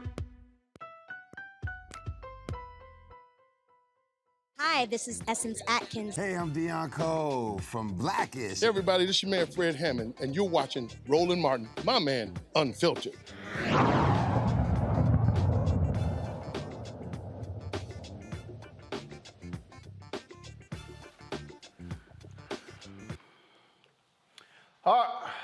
All right, folks, if y'all want to deal with if y'all want to see Stuck on Stupid, woo, Florida Democrats, y'all, just got tired of it. They walked out of a contentious confirmation hearing for Dr. Joseph Ladapo, who was nominated by Governor Ron DeSantis to be the Florida Surgeon General. Democrats' frustrations rapidly grew as Ladapo forced lengthy circular responses where he wouldn't directly answer their questions about his background and the state's response to the pandemic. 5 times, State Senator Lauren Book asked Ladapo if vaccines worked against the coronavirus. He just refused to say. What's this stupidity? I believe that vaccines in fighting against the pandemic like COVID-19 are effective. You recognize? Thank you for your question, Senator. So, again, I would say that the question is a scientific one, and it's one that is answered with data. So, the question is informed by data on specific outcomes and specific therapies. So that's the scientific question. Mr. Chair, just a couple more follow-ups. Just a yes or no. do vaccines work in fighting against COVID-19? Yes or no? You're recognized. Senator, I as a scientist, I am compelled to answer the scientific question, and I'd be happy to answer any specific scientific question that you have related to vaccines and COVID-19. Scientifically, do the vaccines work against preventing COVID-19? Yes or no? Recognized. Okay. Well, thank you again, Senator. So, yes or no questions are not that easy to find in science. So I understand. I think I have better clarity about your question at this point. So what I would say is that the most commonly used vaccines in the United States, which would be the Pfizer product and the product that was developed by Moderna, have been shown to have relatively high effectiveness for the prevention of hospitalization. After the walkout, the Senate Health Policy Committee voted without its Democratic members to recommend that Joseph Ladapo be confirmed as Florida Surgeon General. I mean, how stupid can we be, Monique? I mean, Republicans don't care, but it's a scientific question, so I'm gonna give you a scientific answer. No! Yes or no? No, I mean, I kept giggling because all the things that we try not to say about Black folks when it's ham bone, that's what that was. And I don't believe at all that it had to do with stupidity. I think it had to do with the fact that he knew that he was in there to get that job because the Republicans who were willing to give it to him would not at all permit him to say what is true. Of course, vaccines work. He could have qualified his answer, but he was so on pins and needles, so, just throat chakra all tied up, unable to have to show an ounce of training or intelligence or even, I mean, she handed him his hind parts because he had to stand there and be absurd in order to get through and vote. They told him, just don't answer it. Don't say anything good about vaccines. Don't say anything good about boosters. Don't say anything good about any way that anything is improving. And so he was left looking like a certified fool. He's likely not one. He's not one. You're locked in. No, he's not one. Look, he has promoted unproven treatments. He opposes vaccine requirements. He opposes mask mandates. And Candace, we're talking about somebody who, I'm looking here, is the son of a microbiologist. There we go. Okay. Where'd he go to school? Wait a minute. Got his degree in chemistry from Wake Forest.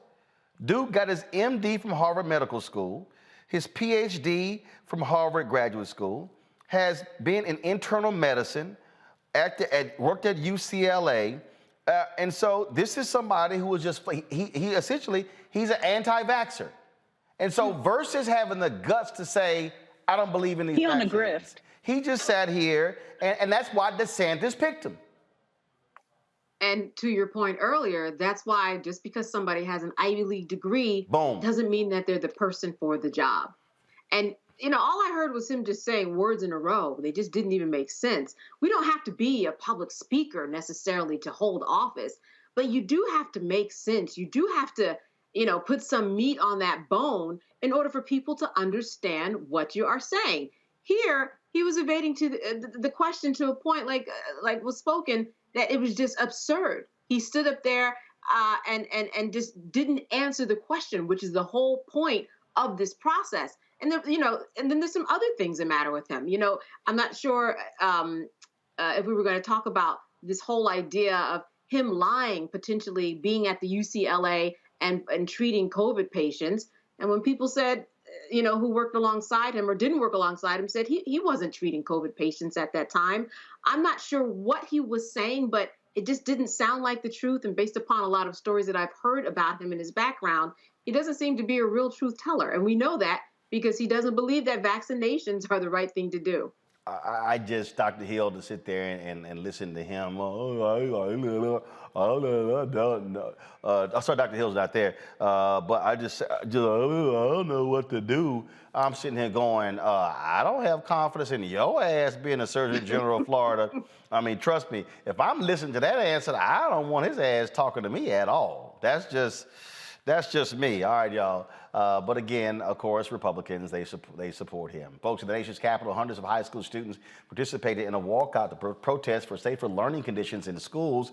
Organizers of the Walkout Students for Safe Learning are asking the school district to provide necessities to ensure a safe learning environment. The list of demands include weekly testing for 100% of students and staff, accurate COVID data reporting, safer mealtime spaces, provide KN95 and N95 masks, transition to virtual learning amid the latest surge in COVID protocols and HVAC ventilation systems, weekly deep cleaning, virtual learning options for all families. The protest is the latest in the wave of walkouts by students in the cities across the nation, including Chicago, Denver, as well as Oakland. All right, folks, so Wyoming County has a new sheriff who's not tolerating racism nor discrimination of any kind. The first black sheriff in the state, Aaron Applehans, fired a white deputy for tormenting and harassing a black deputy for years. The black deputy ultimately quit. Patrol Sergeant Christian Hanley tormented Corporal Jamin Johnson with racial slurs and harassment while serving as Albany County deputies from 2011 to 2014. Hanley also used derogatory comments towards black people. When he became Johnson's supervisor, he wrote him up for several misconduct infractions. Johnson is now suing Hanley. He now is out of a job. And in Missouri, St. Louis County is making history with its first black police chief in a 66-year history. St. Louis County Board of Police Commissioners appointed Kenneth Gregory, who's been the interim chief for 6 months, as a new leader. The 70-year-old is the department's 10th chief and first person of color to lead the St. Louis region's second largest police agency. He has worked in the department for over 40 years and has led several departments. We also know, of course, that particular department has been rife with racism, actually the whole St. Louis region. So there you go. All right, folks, former Congressman Shaka Fattah of Philadelphia is leading the push for the research of African brains. In October, he called for the African Brain Research Fund during the Global Neuroscience Conference. To do that, he's joined forces with an African professor. First of all, former Congressman Fattah, again, as I said, founder and CEO of Fattah Neuroscience, joins us now from Philadelphia, and Professor Amadi Ahuwano, I hope I pronounced it right, founder of the Bryan Wellness Initiative. He is from New York. Glad to have you both. Shaka, I'll start with you. Where does this interest in this project come from? Well, first of all, Roland, it's a pleasure to be here, and I'm glad that you're building this network so that people who need to get information can get it and hopefully act intelligently on it. I've been working in the field of brain science and brain health for more than a decade, and we've been focused on this question. And I spoke to the Society for Neuroscience in Africa and said that we needed to empower African scientists who are focused on brain science, brain health issues. Now, worldwide, we got 1.5 billion people with a brain disease or disorder. In Africa, which is where the modern human brain emerged, we've had a dearth of investment in the resources to really provide support for researchers on the continent to participate in trying to find, cures and treatments and approaches, whether it's related to epilepsy or dementia, bipolar disease, schizophrenia. You run through the gambit. Africa is a place where I am confident we can make some progress. And the leading African neuroscientist at the time running the society, Dr. Amadi, who's with us this evening, we've joined in a partnership so that over the next 5 years, we're going to be working to bring resources and bring relationships between the U.S. Brain Initiative, which I launched, which is now a $2 billion effort here in the United States, with another $4 billion in the pipeline, looking at mapping the human brain and trying to find the appropriate therapies for some of the challenges that we face, that we can marry up the U.S. effort, the efforts in the European Union and others, and really provide resources to a group of scientists who I think are closer to getting some answers because they're at the scene where the human brain emerged. They're in the environment where the brain was developed. And whether it's in the plant life or in the animal life or in the therapeutics that may have been passed down by generations on the continent, there's something for us to learn. Dr. Amadi, the Professor Amadi, there's somebody who's saying, okay, I don't really know how this impacts me. How so? How does this project impact an everyday person who's watching or listening? Okay, thank you, Ronald. What has actually happened is, having run the Society of Neuroscientists Society of the Neuroscience of Africa for the past 4 years, I've had the opportunity to identify the areas and the gaps we have in assessing resources and assessing equipment that are needed critically for research that should be conducted on the African continent. You know, we've seen colleagues move up to the north to try to engage research and partner with laboratories. But I think we're at a point where we should be having these laboratories, we should be having these researches done on the continent. And that is where the Brain and Brain Wellness Initiative comes in. And I just considered that somebody like Chaka was in a good position from what is done in the US to assist us to bring the needed resources and the needed attention for people in the US and even in Europe and other areas to help us, you know, change this situation that we have on the continent. Questions for the panel? Candace, I'll start with you. So I'm wondering, in terms of Africa specifically and the brain research versus another continent, what would be the differences in terms of Africa specifically, and why there? Well, all science comes out of a person's actual life experiences. So if you were in a situation where in your family some particular, tea or some kind of derivative of a plant was used to treat a particular type of ailment, that may lead to a pharmaceutical derivative that can be utilized for like illnesses or challenges. So in the Africa context, you have greater genetic diversity than anywhere else on the earth. That is, every other human being has 99% of their DNA is the exact same as any other person. On the continent, there's a 5% differential because that's where the human race began. And so you have this greater diversity. A lot of the brain-related illnesses are genetic in nature. So the idea is there's 140,000 plants that need to be studied. Of the 4 drugs now approved, these are minor treatments, but I don't say minor. Of the 4 treatments authorized for Alzheimer's, 2 are from plants, and both of them are from the continent. So there's reason to believe that having to do with the evolutionary convergence that would have taken place in the biology at the time, that there are other answers there for us to find. Monique?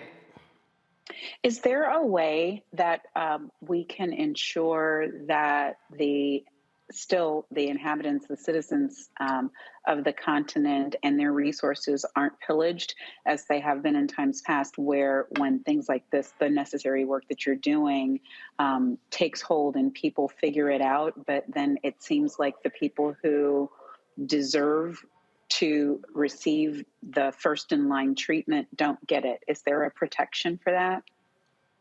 Well, the key here is, and this is going to be African directed and African controlled research. That is the whole premise is that we don't want to have an academic colonialism where, someone at UCLA or someone at the University of Penn wants something studied and they get somebody in Africa to study it. No, the idea here is to empower African neuroscientists to examine the hypothesis and theories that they have. And I want Dr. Amadi to address this also, because I think he'll be able to make a more even concise point on it.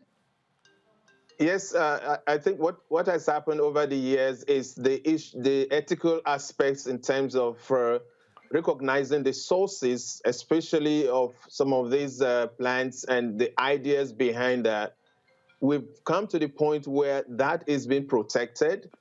We've come to the point where any investigation that has to take place has to recognize the researchers who are on ground in the country. And most of the countries and most of the institutions have established IR boards that review these researches and insists that people on the ground are involved directly, and those who are also going to be benefiting from this are informed of the processes that are involved. So we are conscious of that, and we are very particular that the research and the ideas should be done on the continent. All right, then. Dr. Ahmadi, Shaka Fatah, gentlemen, I certainly appreciate it. Thank you so very much. Good luck with the project. Thank you, and thank you. Thank you, Roland, and thank you for the team. Thank you. I appreciate it. Thanks a bunch. All right, folks, got to go to a quick break. We'll be back right here on Roland Martin Unfiltered on the Black Star Network.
Don't you think it's time to get wealthy?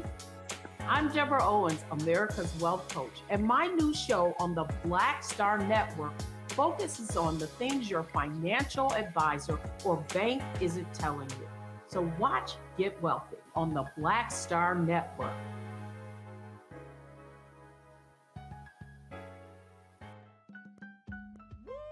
We're all impacted by the culture, whether we know it or not. From politics to music and entertainment, it's a huge part of our lives, and we're going to talk about it every day right here on The Culture with me, Faraji Muhammad, only on the Black Star Network.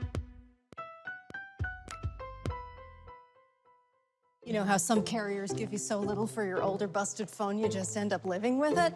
I don't think so. Verizon lets you trade in your broken phone for a shiny new one. You break it, we upgrade it. You dunk it, doggy bone it, slam it, wham it, strawberry jam it. We upgrade it. Get a 5G phone on us with select plans. Every customer, current, new, or business. Because everyone deserves better.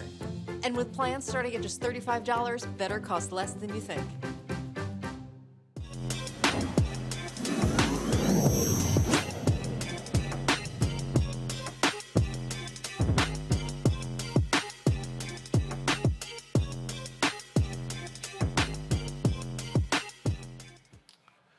Of course, every Wednesday we have our Tech Talk segment, where, of course, presented by Verizon, where we talk to African Americans in this space.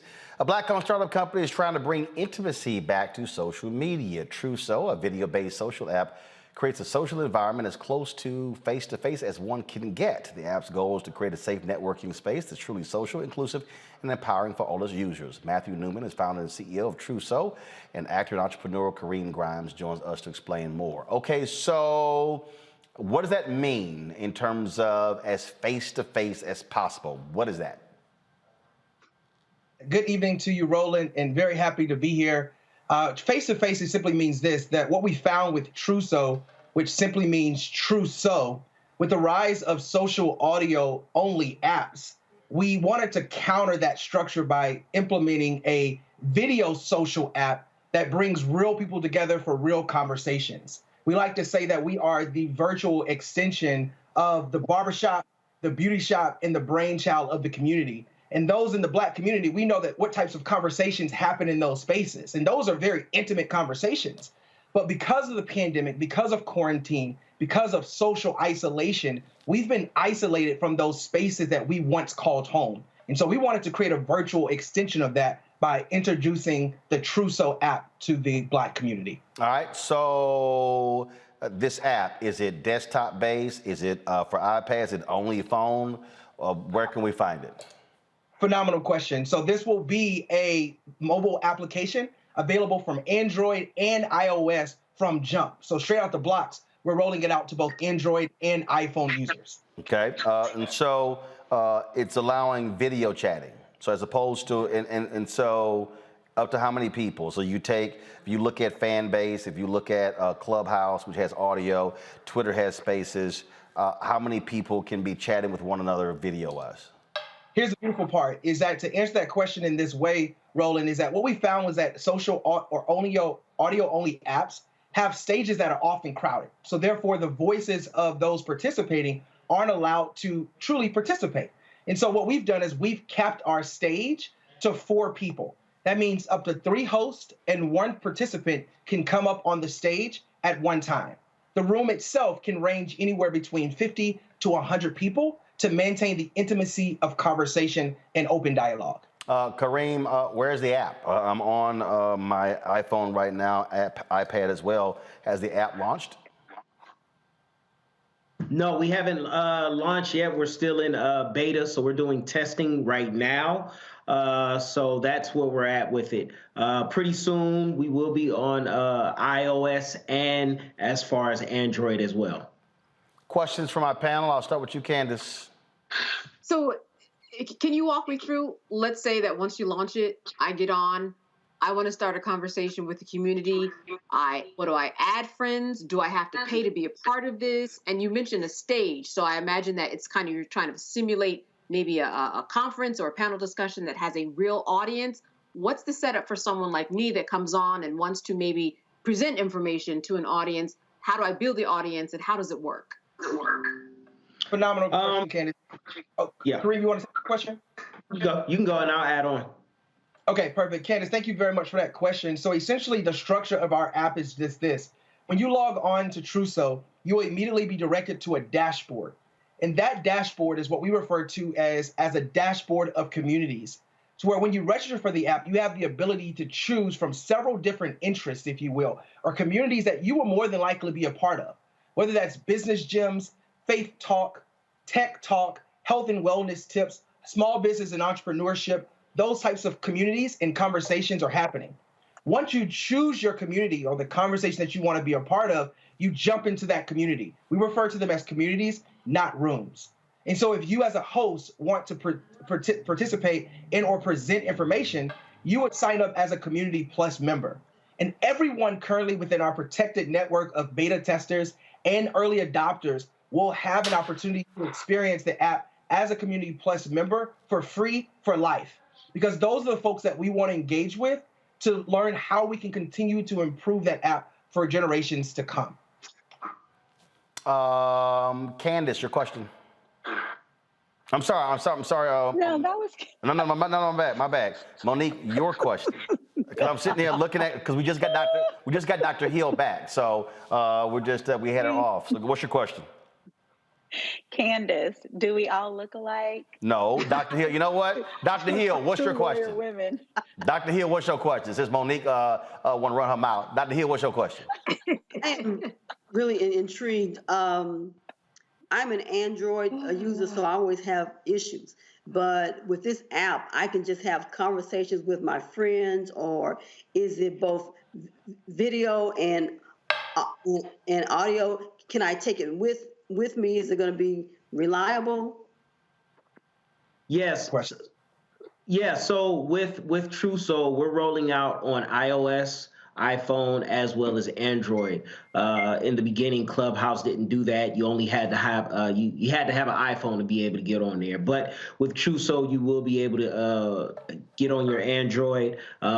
Just as you would take your cell phone any and everywhere, you can be able to log on to Truso and join a community or start a community yourself. So it will be, and you also have the option of audio and video. So if you don't want to be seen, you can go in and simply cut your camera off, and then you use audio. And if you do want to, be able to be seen, then you can just cut your camera on and you have that. So you do have two options. So when are y'all rolling this out?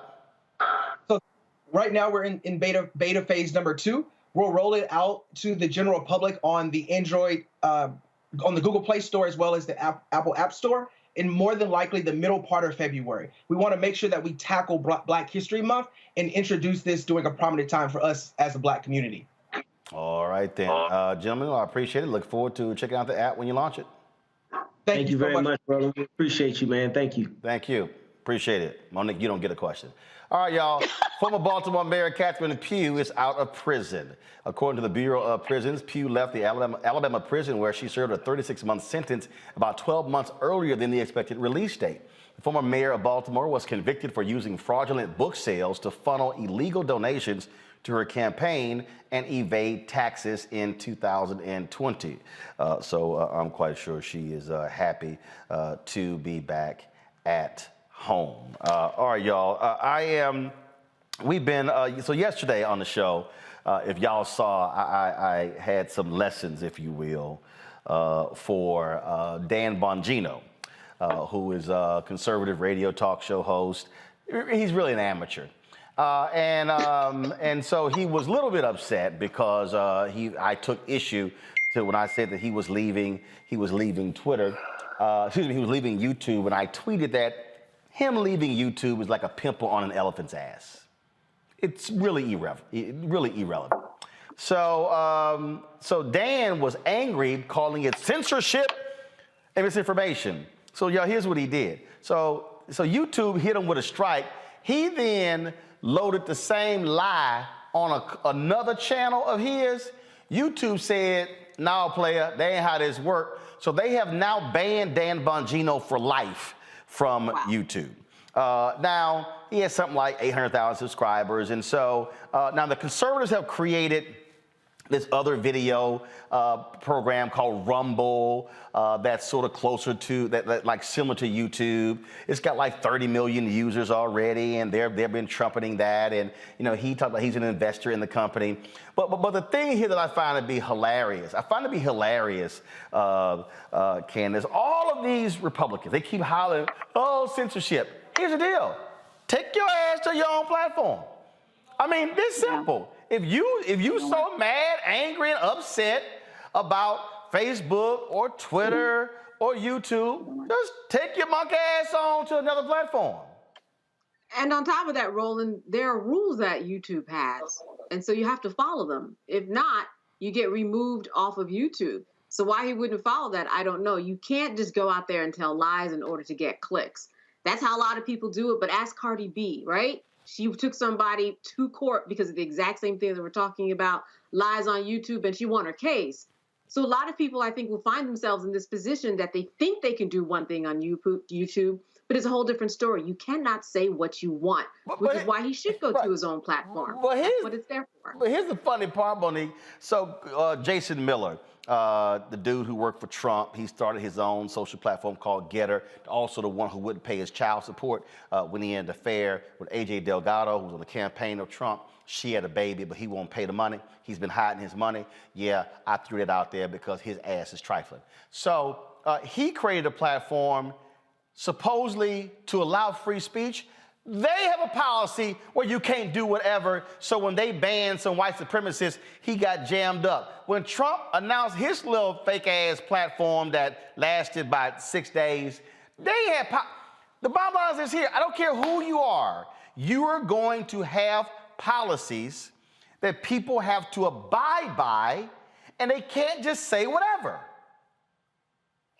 No, ultimately, well, Roland, I don't know that that's true. What I am going to say is when things are working the way that they should, then that is what will happen.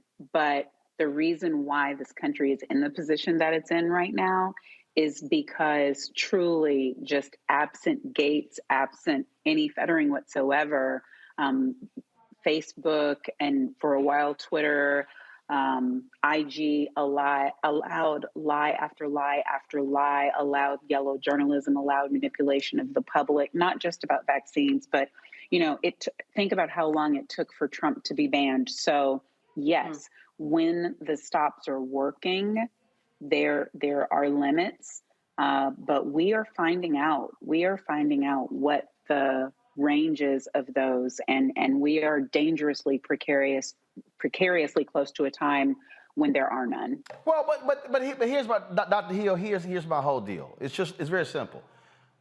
I do not allow people who follow me to use the N-word at me. And if you do, I'll block your ass. I'll block you. You don't get to follow me on Instagram, Twitter, Facebook, or any other platform. You blocked. And matter of fact, the funny thing is somebody who I blocked called somebody who I know and said, man, can you get Roland to unblock me? And he was like, well, clearly you did something. And then my homeboy blocked his ass too. Now I'm really upset, but I keep telling these people, you don't get to say whatever the hell you want to say. Look, Umar Johnson's people were all mad at me because when he came on TV One show, I shut him down saying, you not gonna call somebody on my show a coon. I don't allow coon, the N-word, Uncle Tom, all that sort of stuff like that, because I believe we can have discourse without using, first of all, I'm not gonna allow somebody black to use the words of the white oppressors against black people on my platform. That ain't happening. So I'm clear. You can tell a person they a fool. You can say their argument is weak, but you're not gonna sit here and use racial slurs and you're not coming back. And so you can get mad, but those are the rules. We had this conversation in Tulsa, didn't we? Yep. The same thing. And see, we have to realize that we can't spell it different, put an A on the end of it, and it means something. This is what they used before they murdered us, raped us, tortured us, and it's not a term of endearment. And so we need to understand that, we are being bamboozled and tricked if we think that we can use it. I'm glad that you shut them down. See, I am that sister. I will stop somebody on the street. Excuse me, what did you just say? And I give them an education because I'm going to assume that they just don't know, that they're ignorant and they don't understand what it really means. But, keep shutting them down and maybe they'll begin to get the message. Right. It is not acceptable, period. Right. I ain't gonna say this person's name, prominent person. I wish them a happy birthday today. And they replied back, my N-word, thank you so much, my brother, I appreciate you. And I'm like,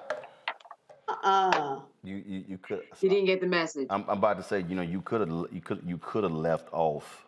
Hold on, let me just say this right now. You could have left. I can name everybody who has a birthday today if we want to go by process of elimination. No. I know a bunch of people who, so I had to send out several birthday shout outs. So I'm like, Lord have mercy. But I tell folk, I don't, but the thing is, it's shit you can't do.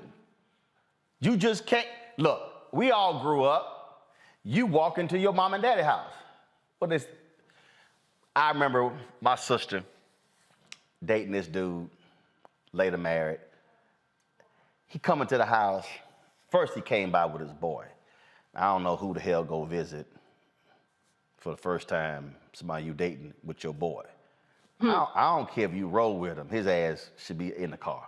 But anyway, my man come in, and here's what happened. My daddy had gone to the grocery store. My brother was somewhere else. So I'm next oldest, and I was like, say, bro, you gotta take your hat off. He said, say what? You gotta take your damn hat off. There are rules when you walk in folks' house. Like, I don't understand why these people, there are rules when you walk in somebody's house. There are rules. I was watching The Equalizer the other day, part 2, when the young kid came in Denzel's apartment, and he was like, what you cooking? And he reached over to lift the lid up, and Denzel slapped his hand. He's like, there are rules. And so these people who are mad, upset, and yes, if you don't like it, again, leave. That's not, so to me, this is not hard. But they're whining and complaining, you won't allow us to say or do whatever it is we want to do. Y'all mentioned the Cardi B, Tasha K deal. I do want to talk about that there because I am appreciative of that decision. Now, somebody out here might say, oh my God, Roland, wait a minute. You're a journalist. Isn't that somehow is that negative? Because what if somebody decides to sue you? Okay, here is the most basic, fundamental thing, Candace. Don't go on YouTube lying and making shit up. And that's what she did. She got hit with a $1.25 million judgment. Then, of course, damages. She got to pay $4 million. Now, I went on her. First of all, let's be clear. I don't do celebrity people. I don't do gossip. I can't stand on damn housewives, reality shows. I don't watch them. I ain't never heard of this person. I ain't know who she was. So I go to her YouTube channel, and she was talking about, it was a video from a month ago, how this is a business, and I could do one video and make 6 figures a month.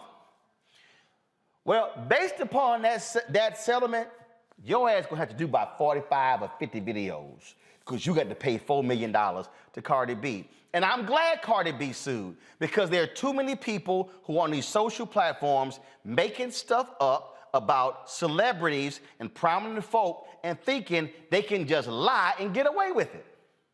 But you know, it's so important too because the precedent is not just for celebrities, it's for people who are non-celebrities too. And that's why this is so important. You can't say anything about anybody, whether they're a celebrity or not, and get away with it if it's lying, if it's a lie, if it's defamatory, if it's slander. You just can't do it. I mean, Tasha K, the one who you were making reference to, she's the blogger who got sued. She had the videos up all during the trial, the videos that were in question. She only started taking them down today. Why? Because it kept on making money. But now that judgment is in, she had to take it down. And here's what, Dr. Hill, her ass gonna be real damn careful when she go back on her channel saying some stuff, because trust me, every other celebrity is now sitting here going, say something. I wish your ass say something. Say something, say something, say something. You know, social media, for some of us, has made us lose our damn minds. It's like, you know, that's common sense. You can't do what you want to do. You know, for someone to walk up to you and say, I want you to talk about this on your show because I want to get my point across on your show. Well, no, get your own show. But you better be careful about what you say and how you say it and what you say, you know, because everything is public again. So if you say something, it's recorded and there's a proof. You know, Monique, I was on Instagram last night and somebody had said something about, yeah, you know, why is it that you don't talk about why you got fired from these networks, the rumors out here? And I was like, you might want to go read that Cardi B story. I said, keep saying some shit. I said, try me. Keep playing and see what happens. And this is the world we're living in. There are people, Monique, who think that they can just step out here, make stuff up, no factual basis, and then think it's, oh, well, the courts are, oh, from libel, defamation, oh, you know, you're a person, you know, who's in the public space. No. Step out here and lie and see what happened. I mean, this Cardi B decision, I think, is going to impact a whole bunch of people who are making lots of money, especially in the celebrity space, who make stuff up and lie about people. This is gonna cause them to have to check their mouths because if they don't, they're gonna be unloading dollar bills from their pocketbook. That's right. Right, and that's why she tweeted, you know, saying she needs to talk to Your Royal Highness, to Meghan Markle, because they in different countries did the same thing, and it really is just oh no, you won't, because where Tasha K is concerned, you know, she has usually gotten these witnesses who will testify and agree to interview, and everyone will say that the information is questionable, but it's someone else who is telling her the information, and then she's adding 2 and 2 together and making 6. And that's not journalism. And you can only try that so many times before you run up against a real one, like a Cardi B, who's saying, no, I've got the time and the money to ensure that you do not do this with me. So lesson learned, and I am, for that reason, very glad to see it. Well, hell, as a lawyer, I'm sure you are. So again, and you don't have to be a journalist, right? When you post, as an individual, I'm glad to see. I'm just, and again, all these people want to pull on the coat. You can't be running your mouth with all that gossip and think you a journalist. Nah, that ain't flying. And the court smacked that down. They probably go appeal, but it's gonna cost them more money. I say, Tosh K, go on right out there and do about 40, 50 of them videos you say you can make 6 figures with, because you gonna need to pay that money to Cardi B. And I hope Cardi B come at you like the people that woman who owed 50 cents of money. He ain't get, what she owe him like $36,000, and he dragging her every day. Girl, you better go ahead and cut that check. You better send him something via PayPal, Cash App, Venmo, or Zelle, or something, because he gonna keep dragging. Dr. Hill, I appreciate it. Candace, I appreciate it. Monique, I appreciate it. Y'all, that's it for us.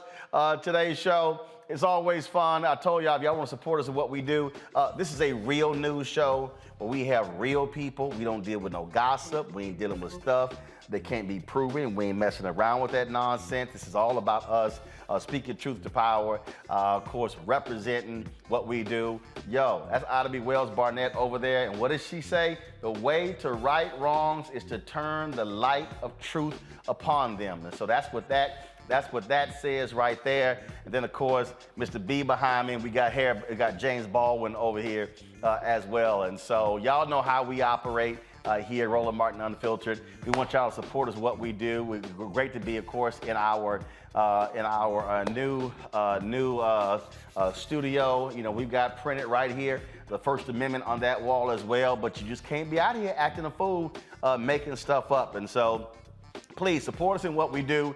Download our Black Star Network app. It's available on all platforms: Apple TV, Android TV, Apple phone, Android phone, Roku, Samsung, Xbox, Amazon Fire, all of those different platforms. And of course, you can also support us, y'all, via the various platforms. Cash App is $RM Unfiltered. PayPal is R Martin Unfiltered. Venmo is RM Unfiltered. Zelle, Roland at RolandSMartin.com. Roland at RolandMartinUnfiltered.com. You know, we're also taking phone calls. We're going to be doing that as well. And so if you want to call in, you got to be part of the fan club. If we don't have your email, send us an email. We'll put it on the list. We're going to be doing calls more than once a week. We normally do them on Friday. We're going to be doing calls a lot more in the show, and so we look forward to that. And so please, we want y'all to do that as well. And so support us in what we do. Look, y'all know how we operate, what we represent, what we speak to, and it's about really being honest and truthful and having a voice that you're not going to get elsewhere. And so that's why we do what we do. So thanks a bunch. I'll see y'all tomorrow. Yes, I'm representing Alpha today. You know, well, only one fraternity. The rest of them are simply imitations of the original. I'll see y'all tomorrow. Ho!